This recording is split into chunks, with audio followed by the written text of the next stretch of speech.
ইয়েমেনের রাজধানী সানার কাছে যৌথ বিমান হামলা চালিয়েছে যুক্তরাষ্ট্র ও যুক্তরাজ্যের সামরিক বাহিনী। এ আক্রমণ তারা হুদি বাহিনীর ড্রোন তৈরির কারখানাকে লক্ষ্যস্থল করেছে বলে দাবি ব্রিটিশ কর্তৃপক্ষের।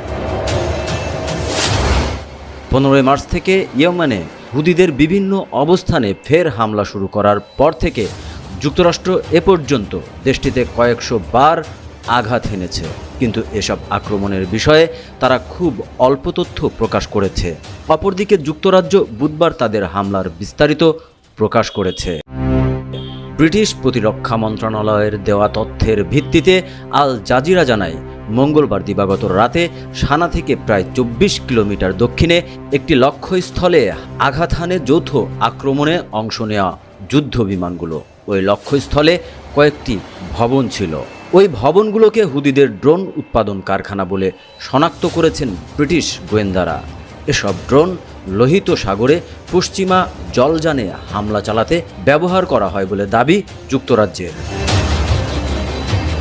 মার্চের মাঝামাঝি যুক্তরাষ্ট্রের প্রেসিডেন্ট ডোনাল্ড ট্রাম্প হুদিরা লোহিত সাগরে চলাচলরত জাহাজগুলোতে হামলা বন্ধ না করা পর্যন্ত তাদের উপর চূড়ান্ত ও প্রবল আঘাত হানার জন্য মার্কিন সামরিক বাহিনীকে নির্দেশ দেন। কিন্তু এসব হামলায় বেসামরিক হতাহত বাড়ছে এমন উদ্বেগ দেখা দিচ্ছে। হুদিদের অনুমোদিত গণমাধ্যম জানিয়েছে, সোমবার ইয়েমেনে আফ্রিকান অভিবাসন প্রত্যাশীদের একটি আটক কেন্দ্রে মার্কিন বিমান হামলায় 68 জন নিহত হয়েছেন।